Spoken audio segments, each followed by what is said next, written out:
But taken, say, on the Sakyaditi level, what is it, what is my ego, the sense of me and mine and position and rank and all these things? What does that, what does that do to my consciousness? So there's this investigation, this awareness, the Puto, seeing the Dhamma, seeing the, attachment to these perceptions.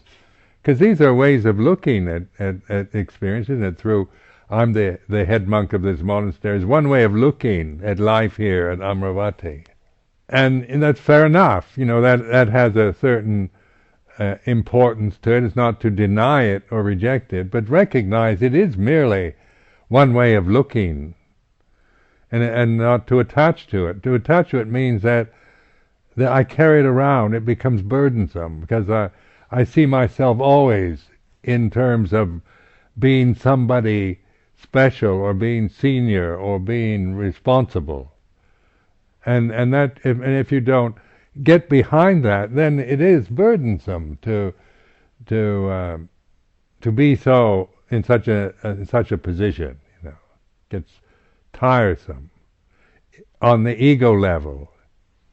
I just want to be an ordinary. I don't want to be special. The whinging Sumedho can say. I quite like being special sometimes. It's very nice to be important person. Other times it's dreary to be, I always feel you have to be somebody special, or you're always looked at as some kind of important person. Can be really irritating. Other times it's very pleasant. So it's not a matter of it's the same thing over and over again. But the awareness, you see, is the refuge, not the position. Not to carry burdens. And yet one can fulfill these duties quite easily if without making them into personal identities or creating them into problems or resenting them. So this is where we get to the root, looking at the causes of suffering, attachment to desire, to these three kinds of desire. And so these desires, they're part of one's karma. They're the way things are on this planet, in this sense realm. And so this desire is to be known, to be studied. It's what we have insight into the second noble truth.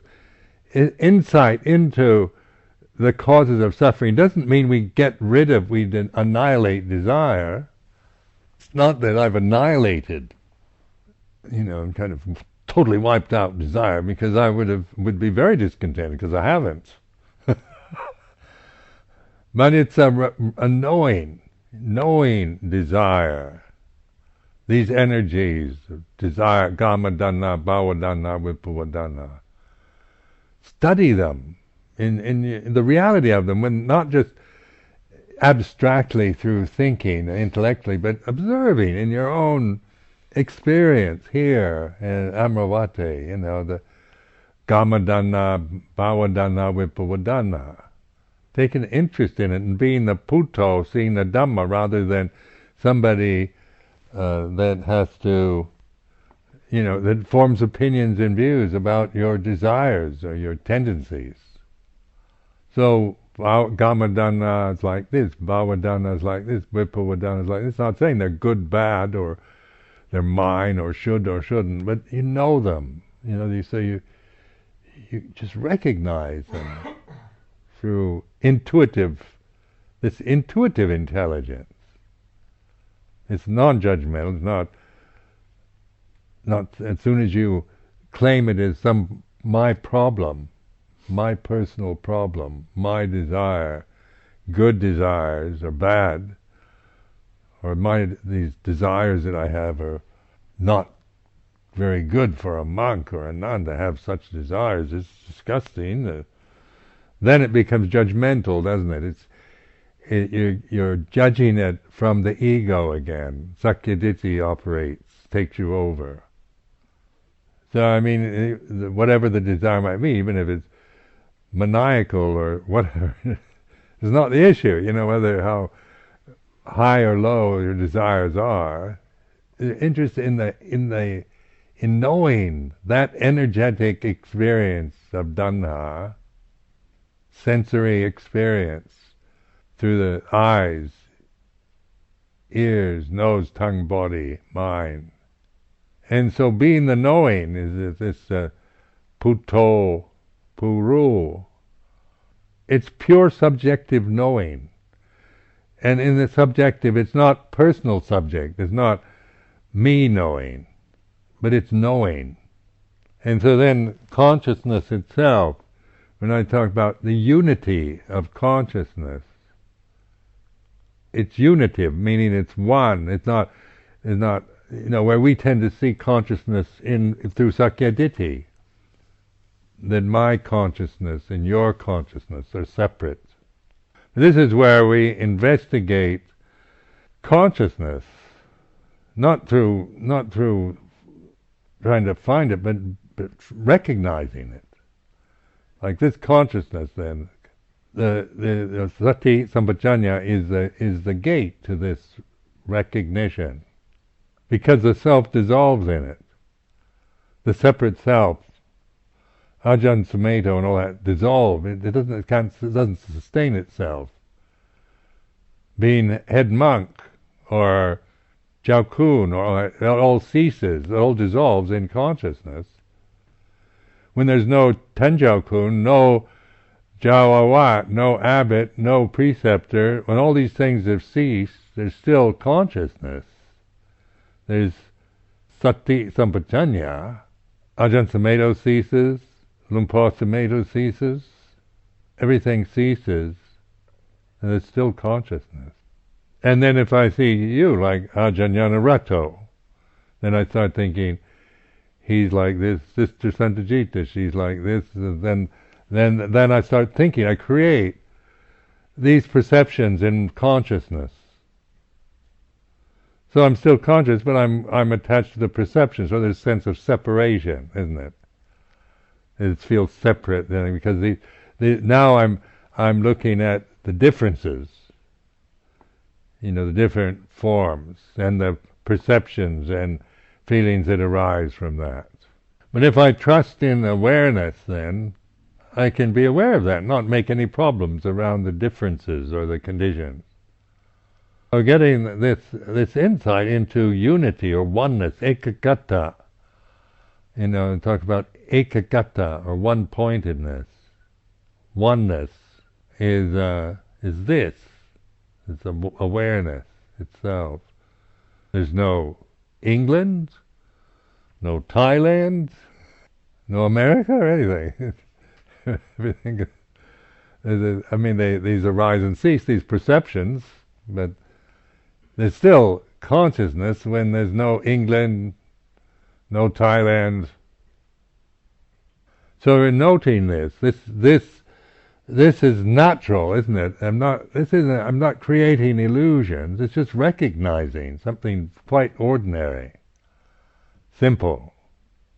Then I can deal with the differences much better, because I've got perspective. I'm not committed to delusions, or I can see things in a different way from the Putto position rather than from the Sakyaditi position. From the Sakyaditi position, then it all becomes complicated. I'm the preceptor. I'm now 72 years old. The kind of sense of me and what I like and what I think and my preferences and my opinions, they'll take over. But if I rest in Putto, Puru, then that Sakyaditi doesn't grow. It still can arise, but it has no foothold in consciousness. You don't make it into anything. You're not suppressing it. I'm not trying to get rid of Sakyaditi either. I have nothing against Sakyaditi, But it is something that arises and ceases. It's the the sense of me and feelings about myself, preferences I have personally, tendencies that I have personally, and things like this. But the refuge is Puto rather than Sakyaditi. So see, contrast that, the Puto. If we all take refuge in Buddha, then the personal differences aren't particularly, they're no problem.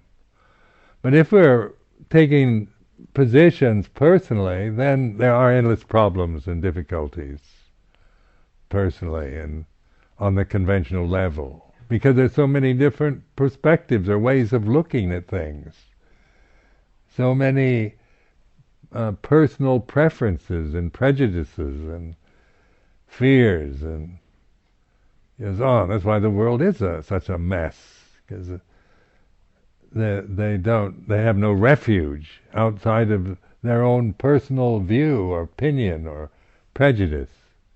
So then Puto is this, and it's the knowing Sakyaditi. Well, Sakyaditi can't know Puto, can it? Sakyaditi can kind of delude itself, saying, I'm the Buddha, I'm the Puto, and things like that. And then, but that doesn't, that's just more Sakyaditi. It's not a matter of trying to convince yourself you're the Buddha, but in seeing the nature of conditioned phenomena, seeing the Sakyaditi, not judging it. Some of it's very nice, very positive qualities, personal qualities. Some very good qualities as well as not very good qualities on the Sakyaditi level, because that's the range of quality, isn't it? Selfishness to altruism, self-sacrifice, goodness, generosity, joyfulness, beauty, or jealousy, envy, worry, anxiety, despair, the whole range of Sakyaditi qualities, being the knowing of that is Puto Tammo. When you take refuge in Sakyaditi, then you're becoming someone all the time who's happy or unhappy or frightened or brave or generous or mean-hearted or whatever, it changes. So Sakyaditi is to be recognized, not to be judged. And Silapata Paramasa, this one, this second fetter, this I put under the category of cultural conditioning, social conditioning. So it's the way we kind of assume things through the conditioning of that we've acquired from our parents, from our ethnic identity, national identity, class identity, gender identity. It's all this social conditioning, cultural conditioning, or religious identity. Silapata Paramasa can be around being a Buddhist. We can think Buddhism is better than Christianity, or things like that. That's more like Sakyaditi. But I mean, if we're brought up as a Buddhist, then we can easily culturally assume all kinds of things from that kind of perception. Or brought up as a Christian or a Jew or whatever, then there's this cultural, these Silapata Paramasa attitudes, biases, oftentimes quite unconscious attitudes that we acquire when we're very young. They're just certain cultural prejudices